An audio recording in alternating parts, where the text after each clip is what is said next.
ආයිබෝවන් සුබ දවසක් සියලුම දෙනාට අදත් බවස් ඇඩ්වයිසරි YouTube channel එක ඔස්සේ අපි අලුත් වීඩියෝ එකක් අරගෙන එනවා.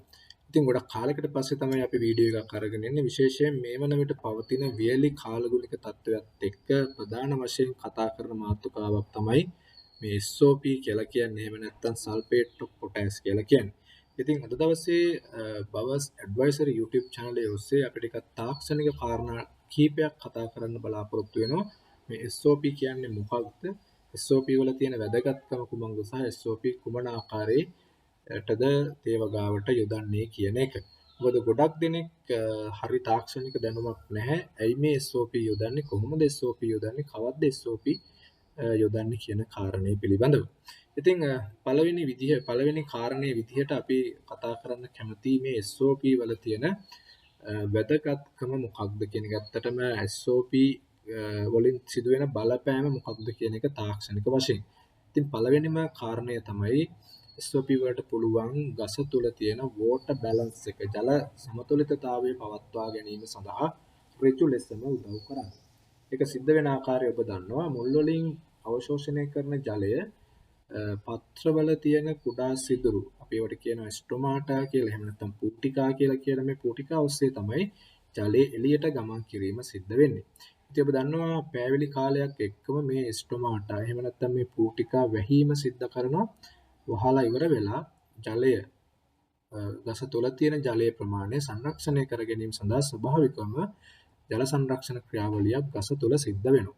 නමුත් ඉතාමත් වැදගත් කාරණය තමයි පොටෑසියම් එහෙම නැත්නම් SOP ස්ප්‍රේ කරාම මේ පූටිකා වැහිමේ ක්‍රියාවලිය ඉතාමත් පහසුවෙන් සහ වේගයෙන් සිද්ධ කර ගැනීමට ගහට හැකියාවක් ලැබෙනවා. මොකද පොටෑසියම් වලට පුළුවන් ඍජු ලෙසම ස්ටොමාටා එහෙම නැත්නම් පූටිකාවල පාලනය සිද්ධ කරන්න. ඒකෙදි සිද්ධ වෙන්නේ මේ ට්‍රාන්ස්පිරේෂන් එහෙම නැත්නම් උත්සේදනයේ ඔස්සේ ජලය අහකට යන ප්‍රමාණය ගසෙන් එළියට යන ප්‍රමාණය අඩු කර ගැනීමේ හැකියාවක් තියෙනවා. ඉතින් පළවෙනිම වැදගත්කම තමයි SOP යෙදීමේදී මේ ගස තුල තියෙන ජලය water balance එක තබා ගැනීම සඳහා සිදු කරන බලපෑම. දෙවෙනි කාරණය තමයි මේ enhanced root development එහෙම නැත්නම් root system එකේ development එකට වැඩි බලපෑමක් එල්ල කිරීමේ හැකියාවක් තියෙනවා. ඔබ දන්නවා වේලි කාලගුණික තත්ත්වය එනවත් එක්කම පළවෙනි අඟල් 4 5 6 සීමාවේ තියෙන ජලය ඉක්මනින්ම වේලී යන තත්ත්වයකටපත් වෙනවා. ඉතින් මේ අවස්ථාවේදී ගහක මුල් පද්ධතිය යට ලේයර්ස් වල යට තට්ටු වල තියෙන පසේ ජලය සොයා යාම සඳහා උත්සුක වෙනවා. ඉතින් මේකට ඊටාම හොඳ ශක්තිමත් මූල පද්ධතියක් අවශ්‍යයි. අපි කියන stronger root growth එකක් අවශ්‍යයි. ඒ සඳහා ඍජු දායකත්වයක් දැක්වීමේ හැකියාව තියෙනවා. පොටෑසියම් වලට enhance root system development කියලා අපි දෙවනි වාසිය විදිහට කතා කරන්නේ මේ යට ලේයර්ස් වල ජලය ලබා ගැනීම සඳහා ලොකු දායකත්වයක් ලබා දෙනවා පොටෑසියම් වලින්.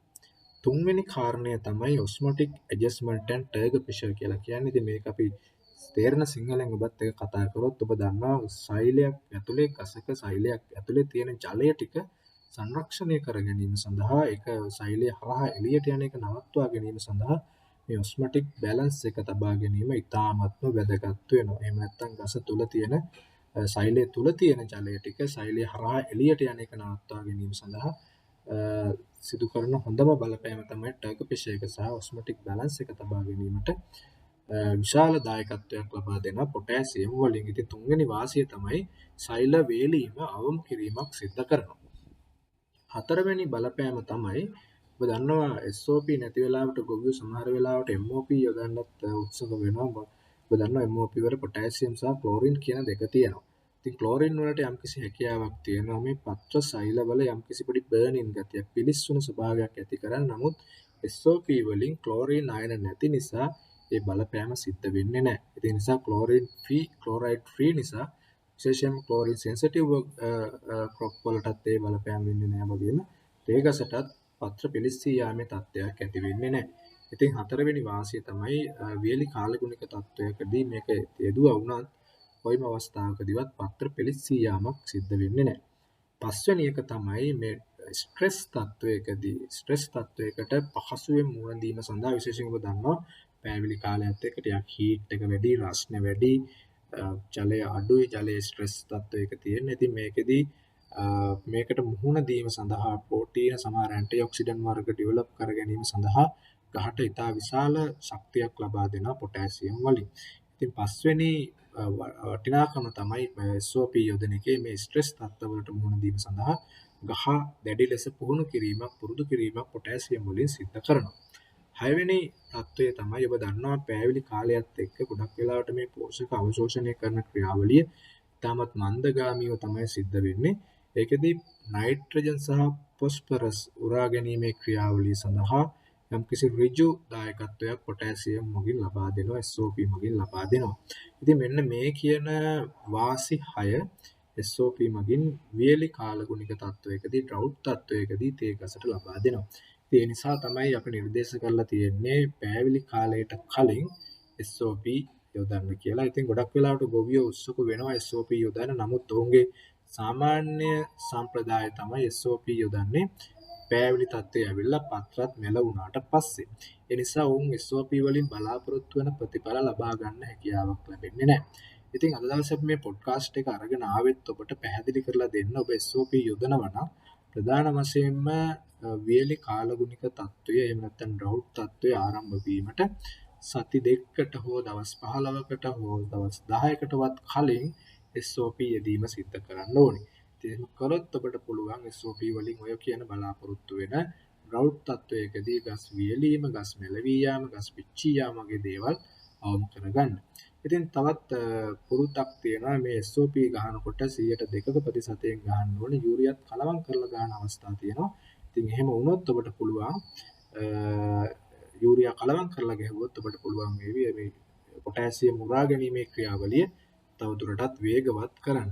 ඉතින් මෙන්න මේ කියන කාරණා පිළිබඳව අවධානයක් යොමු කරන්න 102 SOP ඔබේ තේ වගාවට යොදන්න පෑවිලි කාලයට කලින්. එහෙම වුණොත් පෑවිලි කාලයේදී ඔබේ තේ වගාව ආරක්ෂා කරගන්න පුළුවන් පිච්චෙන තත්ත්වවලදී එහෙම නැත්නම් මැලවීම් තත්ත්වවලදී. ඉතින් මේ කියන කාරණා පිළිබඳව තවදුරටත් අවධානය යොමු කරන්න. අපි අද දවසේ පොඩ්කාස්ට් එකක් විදියට අරගෙන ආවේ මේක වීඩියෝ එකක් නෙවෙයි. පොඩ්කාස්ට් එකක් විදියට අරගෙන ආවේ ඔබට මේ SOP වල තියෙන වැදගත්කම කුමක්ද කියන කාරණය ඔබට පැහැදිලි කරලා දෙන්න. ඉතින් අපි හිතනවා යම්කිසි අදහසක් එන්න ඇති මොනවද මේ SOP කියන්නේ? මේක දාන්නේ කොයි කාලෙද? ඇයි දාන්නේ? මේකේ සිද්ධ වෙන්නේ මොනවද? කියන කාරණේ සම්බන්ධයෙන්.